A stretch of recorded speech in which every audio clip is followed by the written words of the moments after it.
नमस्कार दोस्तों, स्वागत है आपका आपके अपने चैनल शिक्षा की ज्योति ऑल क्लासेस पर। तो आज की क्लास में हम लोग आदिकाल के महत्वपूर्ण क्वेश्चन देखेंगे। क्योंकि आदिकाल को हमने पढ़ लिया है तो साथ के साथ आपकी रिवीजन हो जाए, इसलिए हम क्वेश्चन देखेंगे। ठीक है, तो शुरू कर लेते हैं आज की क्लास। आपने अगर आदिकाल को पढ़ा है तो क्वेश्चन लगा के ज़रूर देखना, इससे आपको पता चलेगा कि आपके कितने सही हो रहे हैं और किस प्रकार से आप अपनी तैयारी को और बेहतर कर सकते हैं। ठीक है, तो पहला जो प्रश्न है हमारा, हिंदी साहित्य का अतीत है जो इतिहास ग्रंथ, उसके लेखक कौन हैं? तो इसका जो सही आंसर हो जाएगा विश्वनाथ प्रसाद मिश्र। ध्यान रखना है, हिंदी साहित्य का अतीत के लेखक कौन हैं? विश्वनाथ प्रसाद मिश्र। आप वीडियो को पॉज करके अपना आंसर लगा सकते हैं। ठीक है, दूसरा प्रश्न है, दोहा या दूहा मूलतः किस भाषा का शब्द है? तो हमने अच्छे से पढ़ा है कि दोहा किस भाषा का शब्द है। जो दोहा है वो अपभ्रंश भाषा का शब्द है। ठीक है, दोहा किस भाषा का शब्द है? अपभ्रंश भाषा का शब्द है। सही आंसर हो जाएगा ऑप्शन नंबर 2। अगला जो हमारा प्रश्न है, आला किस ऋतु में गाए जाते हैं? ठीक है, आला किस ऋतु में गाए जाते हैं? तो ये गाए जाते हैं वर्षा ऋतु में। किस ऋतु में? वर्षा ऋतु में। ऑप्शन नंबर 2 हमारा बिल्कुल राइट आंसर हो जाएगा। नेक्स्ट प्रश्न है, आचार्य रामचंद्र शुक्ल ने हिंदी साहित्य का आविर्भाव किससे माना है? तो मतलब किस भाषा से माना है?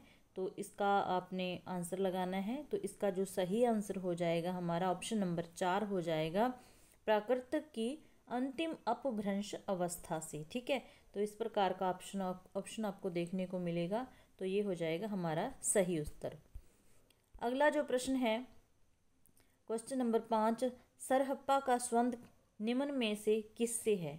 तो सरहप्पा कौन थे? अच्छे से पढ़ चुके हैं हमने, पढ़ा है हमने। तो जो सरहप्पा थे वो सिद्ध साहित्य से जुड़े हुए थे, एक सिद्ध थे। तो ध्यान रखना, इसका जो राइट आंसर हो जाएगा ऑप्शन नंबर 1 हो जाएगा। अगला प्रश्न है, गोरखबानी के संपादक कौन है? गोरखवाणी के संपादक कौन है? तो ऑप्शन देख के आपको पहचान होनी चाहिए, हमने पढ़ा हुआ है। तो कौन है यहाँ पर? पीताम्बर है, पीताम्बर दत्त वर्धवाल है। कौन है? पीताम्बर दत्त वर्धवाल है। ऑप्शन नंबर 4 हमारा सही आंसर हो जाएगा। अगला प्रश्न है हमारा, दोहा कोश किसकी रचना है? तो दोहा कोश किसकी रचना है? ये है सरहप्पा की रचना, इसे सरहपाद भी कहते हैं। तो ये सरहप्पा की रचना है दोहा कोश। ठीक है, ध्यान रखना है। अगला जो प्रश्न है हमारा, रासो शब्द की उत्पत्ति रसायन से किसने मानी है? मैंने आपको कहा था कि आपने अच्छे से देखना है कि रासो शब्द की किस शब्द से उत्पत्ति किसने मानी है। तो जो रासो शब्द है उसकी उत्पत्ति रसायन से मानने वाले कौन है? तो ये हैं हमारे रामचंद्र शुक्ल जी। ऑप्शन नंबर 3 यहाँ पर राइट आंसर हो जाएगा। ठीक है, अगला जो हमारा प्रश्न है, राउल वेल किसकी रचना है? तो राउल वेल किसकी रचना है?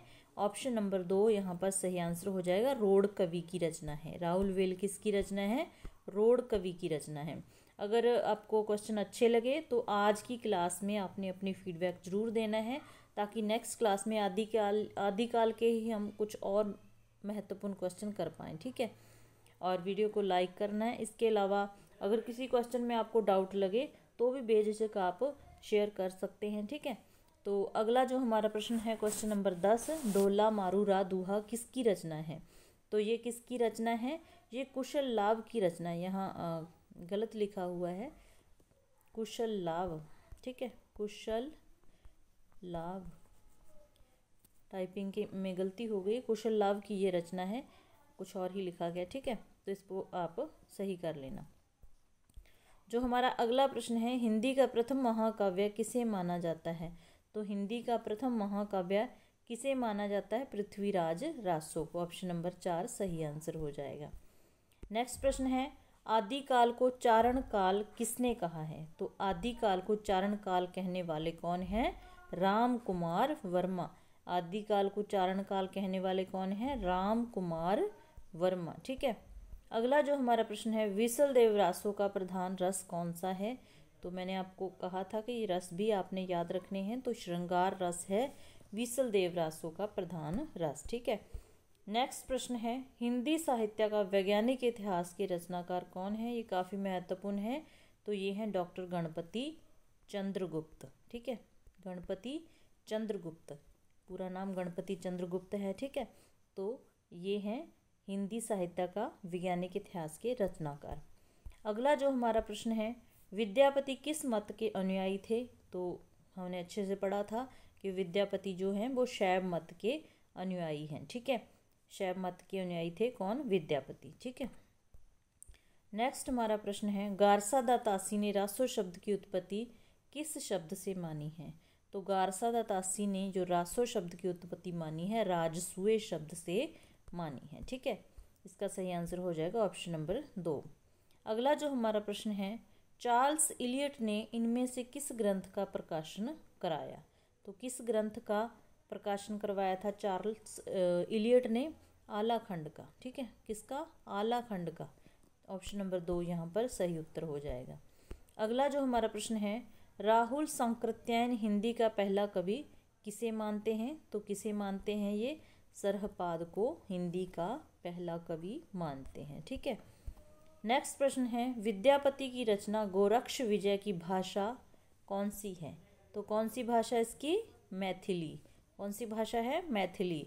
विद्यापति ने गोरक्ष विजय की रचना किस भाषा में की है? मैथिली भाषा में। ठीक है, नेक्स्ट प्रश्न है, पृथ्वीराज रासों में कितने छंदों का प्रयोग हुआ है? तो 68 छंदों का प्रयोग हुआ है। ऑप्शन नंबर 3 सही आंसर हो जाएगा। अगला जो हमारा प्रश्न है, हिंदी में सर्वप्रथम 12 मास का वर्णन, 12 मासा का वर्णन कहाँ मिलता है? तो कहाँ मिलता है सर्वप्रथम 12 मासा का वर्णन? विसलदेव रासों में। कहाँ? विसलदेव रासों में मिलता है। ऑप्शन नंबर 2 हमारा सही आंसर हो जाएगा। क्वेश्चन नंबर 22 है, गोरखनाथ के गुरु का नाम? तो आपको अच्छे से याद होगा, गोरखनाथ के गुरु कौन थे? मत्स्येंद्रनाथ।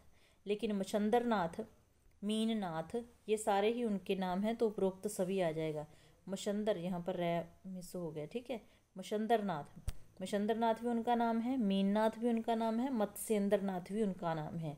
तो ये हैं गोरखनाथ के गुरुजी। ठीक है, नेक्स्ट जो हमारा प्रश्न है, श्रावकाचार का रचनाकाल क्या है? तो श्रावकाचार का जो रचनाकाल है वो है 933 ईस्वी। 933 ईस्वी। ठीक है, ऑप्शन नंबर 4 हमारा सही आंसर हो जाएगा। नेक्स्ट प्रश्न है, उपदेश रसायन रास के रचनाकार कौन है? तो कौन है? जिनदत्त सूरी। जिनदत्त सूरी है उपदेश रसायन रास के रचनाकार। ठीक है, नेक्स्ट प्रश्न है हमारा, नेक्स्ट प्रश्न कह सकते हैं, लास्ट प्रश्न कह सकते हैं, सिद्धों में सबसे पुराने सिद्ध कौन से हैं? तो सिद्धों में जो सबसे पुराने सिद्ध हैं आपको पता ही है कौन है? सरहपाद हैं। ठीक है, तो ये थे हमारे आज के 25 क्वेश्चन। अगर आपको क्वेश्चन अच्छे लगे, आपको लगा कि आपका कोई फ़ायदा है, तो अपनी फीडबैक ज़रूर देना। तो कल हम इससे ज़्यादा डबल क्वेश्चन करेंगे। ठीक है, 2-3 दिन में आदिकाल की प्रैक्टिस हो जाएगी। उसके बाद भक्ति काल हम पढ़ रहे हैं, तो भक्ति काल के क्वेश्चन आंसर भी करेंगे। ठीक है, तो फिर मिलते हैं नेक्स्ट वीडियो में। तब तक के लिए बाय, धन्यवाद।